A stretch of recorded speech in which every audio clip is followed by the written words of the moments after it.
Assalamualaikum warahmatullahi wabarakatuh. Selamat malam Sobat Kumis. Gimana kabarnya malam Jumat kali ini? Semoga masih dalam keadaan yang sehat walafiat di rumah ya. Balik lagi bersama saya Oik di podcast Kumis, Kupas Mistis. Acara yang membahas tentang hal-hal mistis di sekitar kita. Dan tema kita malam hari ini cukup menarik karena berhubungan dengan kesehatan ya. Baik itu medis atau non medis nih, pakarnya satu ternyata. Yaitu fenomena dokter medis dan non medis. Dan saat ini telah hadir di studio kita tamu yang istimewa. Beliau seorang pakar spiritual sekaligus dokter, yaitu Dokter Adrian atau biasa dipanggil Dokter Setan. Menarik kan? Selamat malam Dok. Selamat malam. Gimana Dok kabarnya Dok? Baik, alhamdulillah baik kabar saya. Ini baru di Kumis baru kali ini atau udah alhamdulillah baru sekali ini baru sekali ini ya. Kegiatan sehari-harinya apa nih? Saya manggilnya dokter aja ya? Boleh. Silakan. Karena sama-sama dokter nih. Benar-benar dokter gitu maksudnya. Kegiatan sehari-harinya apa Dok? Kalau kegiatan sehari-hari saya, maksudnya sesuai profesi saya seorang dokter, ada di sebuah klinik swasta di Jakarta. Beneran dokter berarti ya? Betul, seperti itu. Berarti belajar dokter kedokteran gitu? Iya, fakultas kedokteran, Universitas Fakultas Kedokteran, melalui sampai koas, sampai dokter muda, dan sampai sekarang ini praktek. Biasanya kan kalau udah itu udah nggak tertarik sama hal-hal kayak gini nih, yang non medis gitu ya. Ini gimana asal mulanya ceritanya gitu Dok? Jadi gini Mas Oi, kebetulan saya adalah putra Sinuwun. Saya adalah putra pertama, tapi anak paling kecil dari Garwa Ampenan Sri Sultan Hamengkubuwono X. Jadi sisi spiritual saya memang sudah garis dari lahir. Seperti itu, jadi bukan proses belajar. Berarti awalnya ditampik ya, maksudnya udah saya mau jadi dokter aja bener gitu. Kalau ada proses gitunya berarti ya? Kalau sampai dokter sih, jadi sekolah kedokteran itu sebenarnya bukan passion atau bukan kemauan saya. Tapi ada dorongan. Ya udah saya jalani, cuman memang waktu di pertengahan itu saya sempat pengen menolak ini semua. Pengen menyudahi hal-hal klinik, hal-hal yang berkaitan dengan gaib.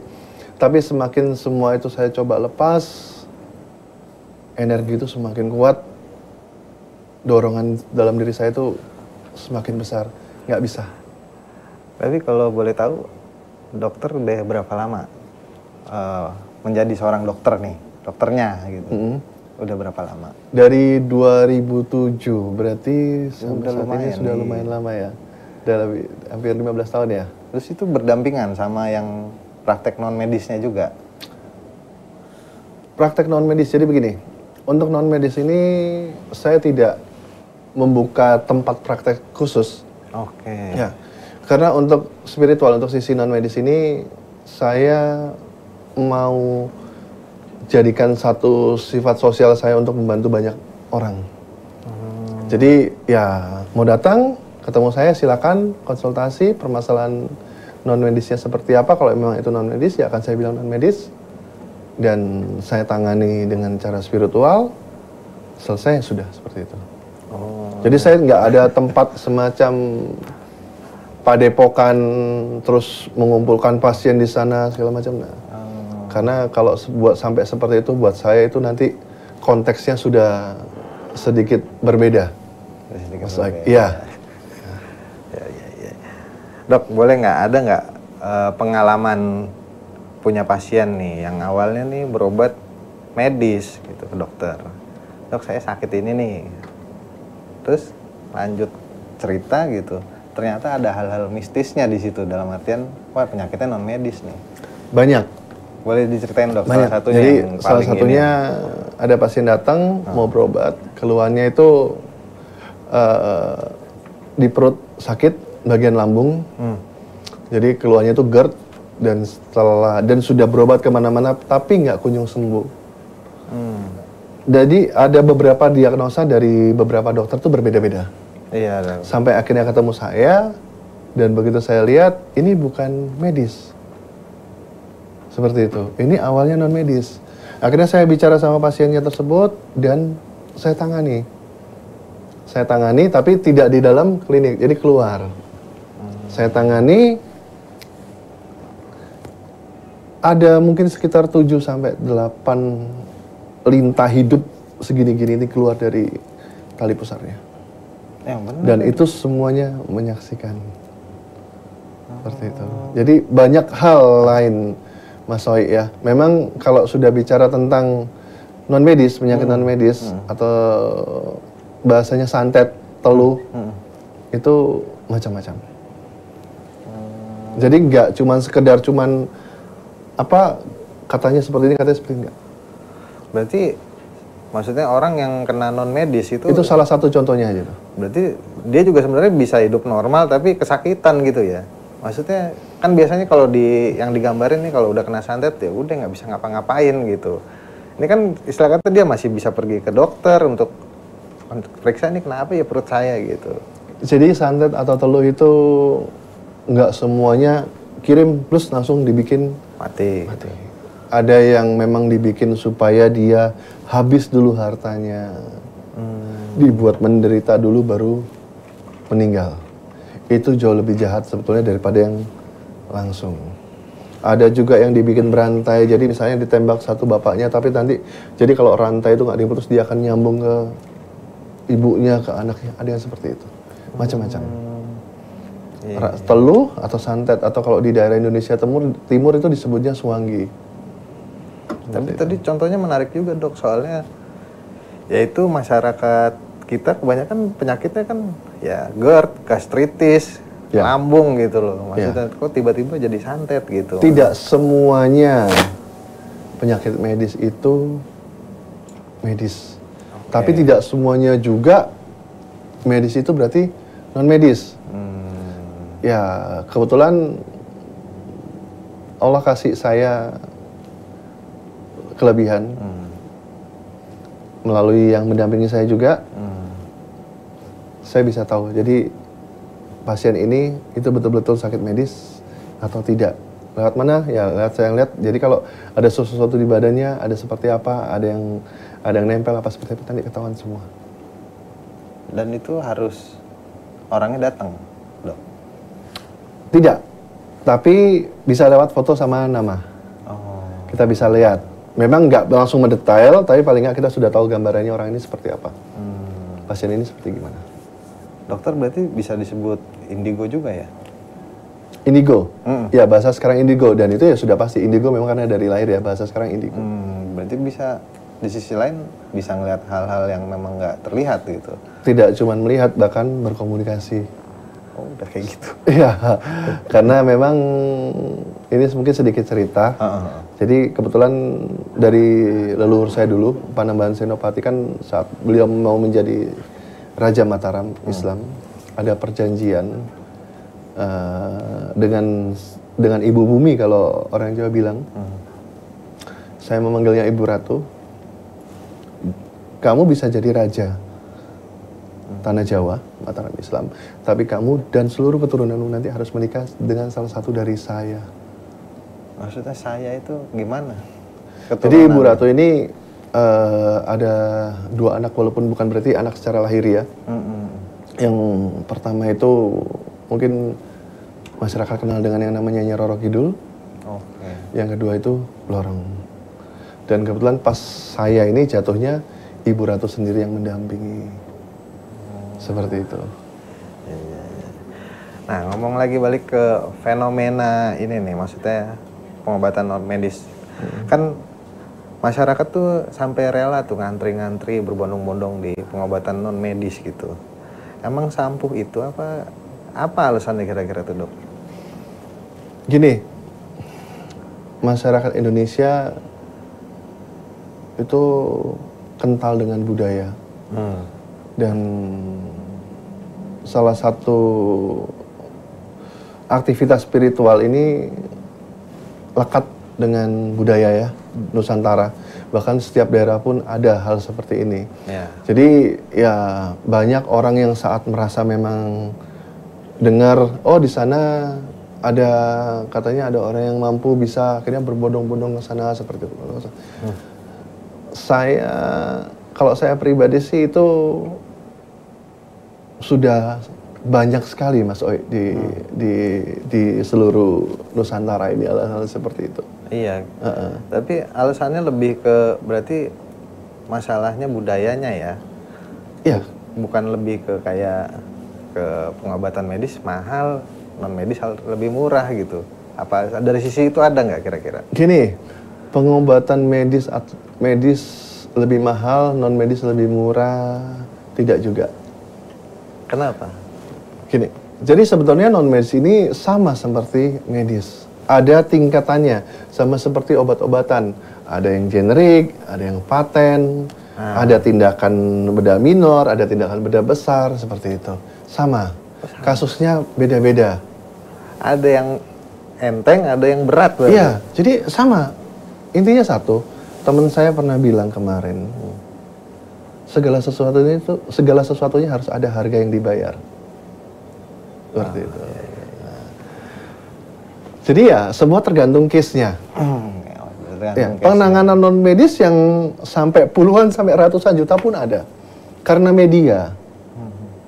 Tapi ingat satu, kuncinya bukan di media, tapi dari Jopo Montro kalau orang Jawa bilang. Dari mantra-mantranya itu dan dari siapa yang menangani. Media, apapun medianya, semua orang bisa beli medianya. Tapi cara penanganannya, Jopo Montronya itu yang paling utama sih. Ilmunya berarti. Betul, ilmunya. Gak semuanya ampuh gitu. Saya tidak bilang tidak semuanya ampuh.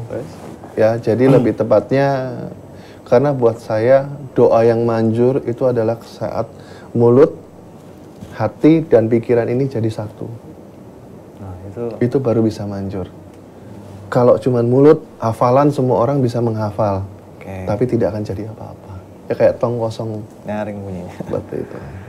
Oke nih dok, lanjut nih. Dan rumornya tuh non medis tuh selalu pakai ilmu sihir atau bantuan jin. Boleh dijelaskan nggak? Menurut dokter sendiri gimana? Ini saya suka ngobrol sama dokter karena mungkin dari dua sisi ya sebenarnya. Iya, mau dijelaskan lewat mana nih? Iya makanya kan gitu. Tadi pertanyaan maaf. Ada rumornya.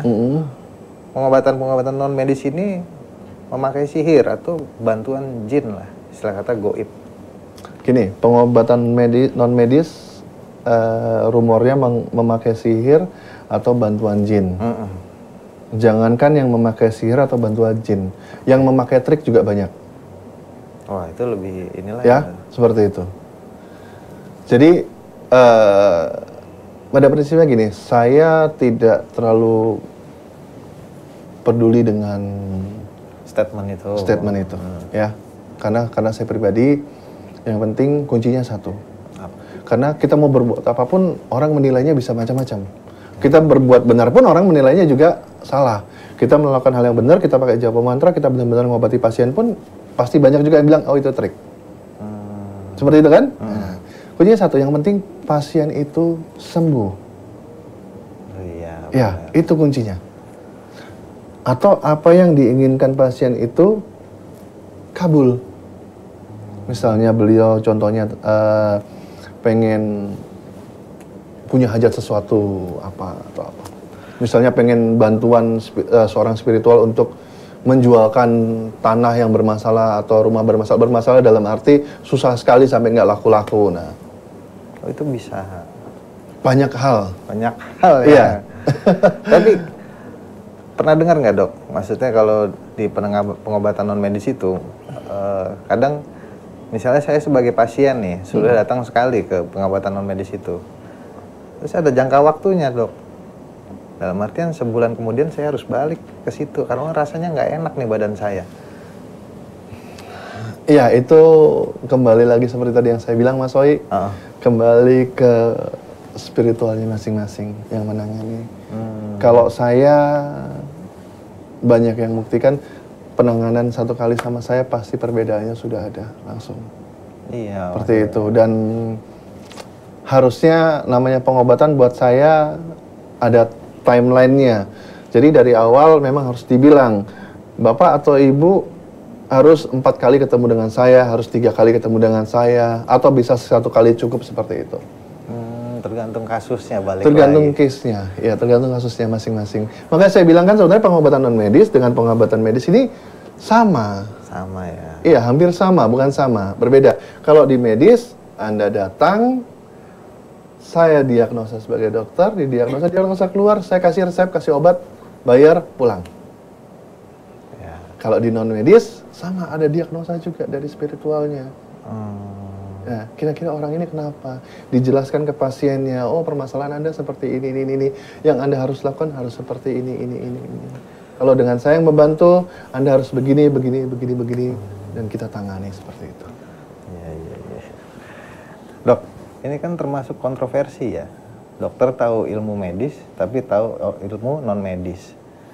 Bagaimana ceritanya nih dok? Misalnya kalau ilmu non medis ini dianggap sebagai penipuan dalam tanda kutip, karena itu berisi dengan sugesti-sugesti saja gitu. Nggak apa-apa biar saya dibilang penuh kontroversi. Oke. Ya. Tapi yang pasti, alhamdulillah selama ini pasien-pasien yang datang ke saya tidak sampai kontroversi. Jadi semua orang bebas mau menilai seperti apa. Khususnya, wah itu dokter kok klinik, itu dokter apa dukun, ya seperti itu ya. Banyak pasti, dan bahkan saya punya julukan Mas Roy, dokter setan. Iya tadi itu yang saya sebutin di awal. Iya, Itu sempat jadi saya dapat nama dokter setan ini masih dari zaman saya koas. apa suka ngelihat hantu atau gimana awalnya? Iya, karena tadinya saya risih kan, jadi mulai zaman kuliah itu udah saya tutup-tutupin. Nah, akhirnya di situ terbuka semua dan saya udah nggak bisa menahan, ya udah. Akhirnya teman-teman saya, sampai saya praktek pun teman-teman saya yang ngasih nama, wah ini dokter setan ini. Akhirnya nama dokter setan itu melekat sama diri saya. Itu. Tapi seru juga tuh dok. Dokter tapi bisa ngelihat hal-hal kayak gitu, terus kan kerjanya misalnya kayak pas koas tuh di rumah sakit gitu, biasanya kan banyak ya dok yang begitu gitu. Ya. Nih dok, lanjut dok. Penyebab utama sakit non medis apa sih dok biasanya? Gini, sebetulnya penyakit itu 75% itu datang dari pikiran kita sendiri. Oke, kita simpen tuh ya, 75% datang dari pikiran sendiri. Terus gimana ceritanya kalau masalah santet dan segala macam itu kan termasuk non medis gitu? Non medis tentang santet, teluh atau swanggi, itu betul-betul sesuatu yang dilakukan oleh goib. Maksud saya perantara ya, dukun yang melakukan, memakai perantara goib tadi lewat jin, dan itu dikirim, ditembakkan ke orang yang dituju. Dan itu memang betul. Ini berbeda. Ini kita nggak bisa sambungkan masalah ini, masalah tentang medis ya, dengan ini. Makanya tadi saya simpen dulu yang 75%. Ya. Nah, itu berarti beda ya. Beda. Tapi ada. Nah, terus kita lanjut sekarang yang 75% itu gimana maksudnya kelanjutannya? Jadi begini. Kenapa kok saya bilang penyakit medis itu 75% itu datang dari pikiran kita sendiri. Saat kita merasa badan kita nggak enak, kita check up, datang ke dokter, ya kan? Dibilang misalnya contoh, wah ini tekanan darah bapak nih tinggi, kolesterolnya lumayan tinggi, bla bla bla bla bla bla, ya kan? Oke, bapak harus minum obat ini, dikasih. Akhirnya mikir Mas Oi. Kepikiran. Jadi bukannya dia malah bagus, karena kepikirannya itu stres, imun nurun gitu. Otomatis ngedrop ya jadinya. Ngedrop. Itu. Nah, makanya saya pribadi pun kalau ada pasien medis, pantangannya apa nggak ada. Yang penting udah nggak usah banyak mikir. Oh, iya. Kalau misalnya kolesterolnya tinggi itu saya pantangannya makan aja. Seafood boleh makan aja. Yang penting habis makan jangan cek. Oh, gitu. Karena kalau habis makan seafood, cek tahu tinggi, mikir makin kolep. Itu dok. Rock and roll juga berarti. Ya, maksudnya ya kalau misalnya kebanyakan dokter yang umum kan malah mereka ada istilah mencegah lebih baik daripada mengobati gitu. Ya, memang tidak semuanya saya bicara seperti itu Mas Oi. Iya. Makanya tadi kan kita membahas tentang pikiran dulu ya. Karena ada pikiran kita harus rubah mindset pola pikirnya. Udah, kalau sudah tahu seperti itu, ya udah dijaga makanannya, diminum obatnya, ditaati apa-apa, udah nggak usah terlalu berpikir berlebihan sampai seperti takut apa-apa. Akhirnya karena takut semuanya akhirnya dibatasi. Itu jadi nggak Dibatasi terus yang biasanya makan ini bebas mikir, wah saya gara-gara sakit ini saya nggak bisa makan ini, padahal ini saya suka ini, semuanya saya harus batasi, tambah sakit nanti jadinya. iya tambah nggak happy. Tambah gitu. nggak happy soalnya. Seperti itu. Ada nggak sih dok kalau dalam perjalanannya dokter nih sebagai dokter non medis ya yang saya sebut ini, ada nggak nangani pasien tuh sampai pasien yang kayak dokter layak kayak dokter medis gitu sampai kehilangan nyawa gitu, ada nggak? Alhamdulillah selama ini tidak pernah, belum pernah dan jangan sampai seperti itu ya. Karena saya begini Mas Soy, saat pasien datang, kalau memang itu entah itu medis atau non medis, kalau itu memang sudah di luar batas kemampuan saya, itu pasti saya ngomong di depan. Oh gitu. Ya, saya nggak memaksakan diri saya. Berarti ada yang dokter ngomong di depan, saya nggak bisa nih nanganin ini. Ada, pasti. Non medis ya? Sebetulnya bukan nggak bisa ya, tapi lebih tepatnya ini sudah tidak mungkin bisa diapa-apakan. Iya, mungkin satu penyebabnya biasanya kayak gitu sudah terlalu, biasanya waktu sudah terlalu lama. Ya memang itu 1 dibanding 10, bisa 1 dibanding 20, tapi ada. Oke. Karena kalau saya paksakan juga nanti jatuhnya bohong. Iya. Kalau memang tidak bisa, tidak bisa. Ini kalau boleh tahu, santet atau ilmu mistis lain yang paling kuat itu effort untuk nyembuhinnya itu yang mana yang paling lelah gitu, melelahkan dokter gitu? Effort penyembuhan ya, Iya, medis. Banyak. Saya rasa semuanya melelahkan karena kalau untuk sudah non medis yang kita pakai itu ilmu energi yang di dalam badan kita. Walaupun memang kita didampingi Ibu Ratu, tetap. Dan Pasti itu melelahkan. luar biasa. Bisa ditanya di situ ada asisten saya juga yang selalu mendampingi saya kemana-mana. Itu kalau saya sudah nangani satu pasien, itu pasti sudah kayak udah mandi saya. Oh bios gitu? Iya pasti. Waduh serem juga ya. Nih untuk orang awam ada cara khusus untuk menangkal nggak? Atau menjaga agar ya nggak terkena penyakit non medis inilah gitu?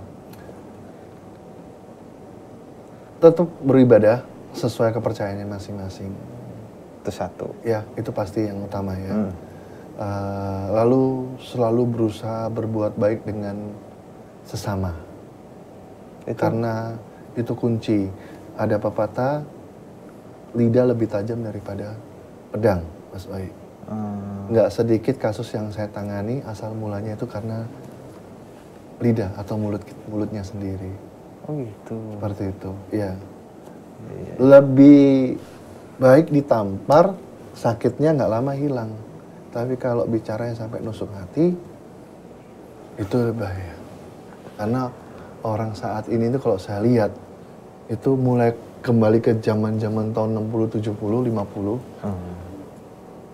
Takut berhadapan langsung, tidak semua ya, tapi bagian. Tapi mainnya di belakang, lewat cara-cara yang seperti itu. Bahkan ada beberapa yang nggak apa-apa, saya habis, yang penting saya puas, saya lihat kamu hancur, saya lihat kamu saya lihat kamu mati, saya lihat kamu ini, banyak macam-macam. Ya, naujubillah ya. Iya. Aduh. Ada ritual khusus nggak dok? Untuk kayak nanganin non medis ini atau sesajen kah atau apa gitu? Kalau boleh tahu. Ini karena kita berhubungan dengan leluhur, pasti yang ada namanya sesajen. Pasti ada yang namanya bahan-bahan, contohnya seperti ini ya. Ini semua yang saya gunakan, salah satu yang saya gunakan untuk mengobati pasien non medis. Boleh dilihat nggak? Silakan. Ya. Oh, gitu ya. Jadi ini salah satu contoh. Di sini ada mulai dari ini kembang, ya. Ini kembang, ini kesetaman. Di sini ada yang namanya gambir. Di sini ada jeruk purut. Ini ada bangle. Nah, ini bangle. Lalu ada sirih. Ada pinang. Dan minyak. Seperti itu. Ini salah satu media yang saya gunakan untuk proses penyembuhan non medis. Oke. Ya, masih banyak. Ini salah satunya, contohnya yang paling simpel. Paling simpel Dan ya. ini semuanya gampang didapat dan ini semuanya ya alam, nggak ada bahan-bahan kimia di sini. Seperti itu. Ini kalau biasanya non medis itu kan melalui simbol-simbol ya kalau buat pengobatan gitu. Ada nggak sih simbol-simbol tertentu di dalam ini, misalnya kayak daun sirih untuk apanya gitu? Oh, maksudnya kegunaannya satu persatu gitu? Iya, maksudnya kayak gitu, salah satunya. Ini apa yang ada di cawan ini itu biasanya ini adalah saya gunakan untuk proses pengobatan penarikan. Penarikan benda-benda asing yang ada di badan pasien. Pastinya dalam tanda kutip non medis. Oke. Ini, jadi ini ada beberapa cara. Misalnya salah satunya direndam kakinya. Bisa juga untuk dibuat mandi. Biasanya kalau dibuat mandi itu bisa sekalian untuk buka auranya atau buka ya, seperti itu. Jadi tergantung keluarnya pasien seperti apa. Ada satu lagi yang selalu tidak pernah ketinggalan itu adalah hiyo atau dupa. Mas Wai, karena gini, kalau kita nih manusia nih kan kita ada makanan karena bahan pokoknya kita kan nasi ya. Nasi. Beras kalau untuk orang Indonesia, tapi kalau untuk leluhur, untuk alam sebelah itu kan wangian, aroma yang jadi menggunakan dupa. Oke. Seperti itu. Dok, boleh tahu nggak sih kalau misalnya dokter belajar kedokteran itu kan memang ada tempatnya ya untuk belajar. Tapi kalau yang begini-gini taunya dari mana nih dok? Asal muasal itu? Adat, budaya. Saya orang keraton, saya orang Jogja. Saya orang Jawa. Jadi hal-hal seperti ini itu sudah kental dengan diri saya. Iya, nggak asing lah ya. Nggak asing, betul. Dan ya istilahnya kita hidup di dunia kan di alam ini. Ya apa yang kita gunakan juga dari alam.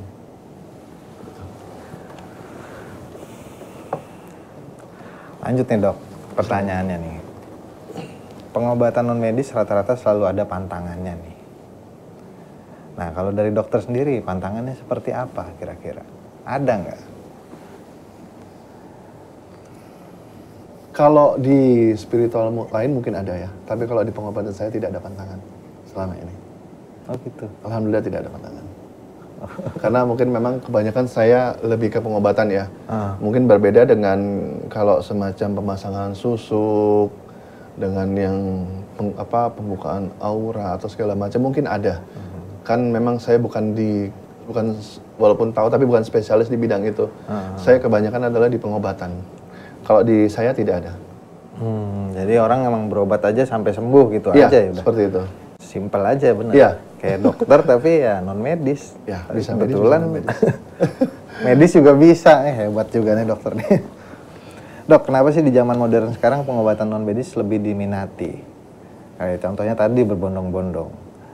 Ada nggak sih alasan khusus yang bisa dibilang benar-benar itu alasannya selain budaya atau apa? Ya memang kalau misal budaya, apakah emang budaya kita seperti itu? Satu, itu budaya, seperti yang tadi sudah bilang, saya bilang Mas. Jadi, klinik itu di setiap daerah di Nusantara ini pasti ada. Dan orang Indonesia kental dengan hal seperti itu. Yang kedua adalah karena pasien itu sudah merasa jenuh, biasanya. Berobat kemana-mana, minum obat kemana-mana, ke dokter mana-mana, tapi nggak ada solusi, nggak bisa sembuh. Seperti itu. Jadi akhirnya coba, karena seseorang kalau pengen sembuh dia dalam kondisi sakit, pasti cari apa aja, dengar apa di sana datang, dengar apa di sana datang, dengan harapan itu tadi ketemu jodohnya, sembuh. Jadi sebenarnya bukan karena saat ini fenomenanya non medis itu lebih diminati, tapi sebenarnya karena pasien itu sendiri pengen sembuh, jadi ya udah apapun cara yang penting saya sembuh. Seperti itu. Berarti ada dong kalau tipe-tipe pasien yang sebenarnya nggak sakit non medis juga gitu, cuman memang nggak tahu dia ngerasa kok saya sakit mulu ya kayak gini. Ada, dan itu nggak sedikit juga. Akhirnya saya suruh pulang. Disuruh pulang aja gitu, iya. Nggak langsung maksud coba kamu ke psikiater atau apa gitu atau enggak, karena itu lebih ke sisi halusinasinya dia sendiri. Ya kalau mau saya bisa tanganin juga dengan hipnoterapi. Oh. Hipnoterapi kan bagian dari medis. Ya. Nah, Oh gitu. itu bisa. Paket lengkap banget nih berarti dokter ya. Apa yang Anda mau saya jual. Dok, kalau pertanyaan ini agak sensitif nih. Kalau dilihat dari segi agama, pengobatan non medis ini termasuk menyalahi atau tidak nih aturan agama? Terlepas dari jalur kanan atau kiri nih dok ya, menurut dokter gimana? Jadi gini, saya orang Kejawen Mas Oi. Oke. Ya. Orang tua saya itu selalu bilang, dari kakek sampai orang tua saya selalu bilang seperti ini, dengan saya, dengan saudara-saudara saya. Makanya kami itu ada yang berbeda-beda. Beliau bilang gini, apapun syariatmu, terserah. Kamu mau apapun syariatmu, silakan. Yang penting ada dua hal yang selalu diingatkan sama beliau. Apa? Satu, jangan pernah lupa tanahmu. Maksudnya, ya kamu orang Jawa. Jangan pernah lupa itu. Yang kedua, jangan pernah lupa adatmu. Dan satu lagi, selalu berbuat baik terhadap sesamamu. Karena buat kami dan apa yang ditanamkan orang tua saya, mau sebaik apapun syariatmu, kalau kamu tidak bisa berbuat baik dengan sesamamu, itu omong kosong. Itu percuma. Ya, karena kan saat ini kan yang paling dekat itulah hubungan kita dengan sesama ini. Berhadapan. Gak usah yang kalau kita dengan sesama kita aja nggak bisa baik, gimana hubunganmu dengan Tuhanmu seperti itu kan? Oke. Oke dok, ada nggak pesan-pesan terakhir buat sobat kumis? Kali aja juga sobat kumis di rumah nih ada yang mau tahu nih, penasaran Bintaronya sebelah mana? Kali aja ada yang mau nyamperin gitu dok. Oke, boleh. Buat sobat kumis ya, buat sobat kumis yang punya keluhan seperti sakit yang nggak kunjung sembuh, yang sudah kemana-mana tapi belum ada solusi, bisa hubungi saya di 08111 775 778 atau di TikTok officialnya Dokter Setan itu di GPH Adrian. Seperti itu. Terima kasih. Oke. GPH itu apa dok kalau boleh tahu? GPH itu Gusti Pangeran Haryo. Itu gelar. Gelar bukan? Gelar. Oh. Ya, Gelar karena keturunan itu betul, ya. Betul, Kayak gelar. Raden Roro gitu ya. Betul. Kalau yang paling tinggi itu kan BRM. BRM. Bendoro Raden Mas. Itu raja. Oh gitu. Ya. Masih ada tuh yang pakai gelar itu ya? Sri Sultan Hamengkubuwono X. Oh, iya benar. Ya. Oke dok. Baik, demikianlah obrolan kita dengan Dokter Adrian yang biasa juga disebut dengan Dokter Setan ya. Beliau juga seorang dokter beneran sekaligus dokter non medis. Dan semoga ada pelajaran dan hikmah yang bisa kita ambil dari obrolan malam hari ini. Baik dokter, terima kasih. Sekali lagi udah mampir di Kumis ya. Mudah-mudahan ya kedepannya lebih baik lagi. Amin. Amin, sama-sama buat. Dan terus update tentang Kumis Kupas Mistis di Transvision Official karena selalu ada kisah-kisah mistis di setiap episodenya. Saya Oik undur diri. Assalamualaikum warahmatullahi wabarakatuh. Salam Kumis.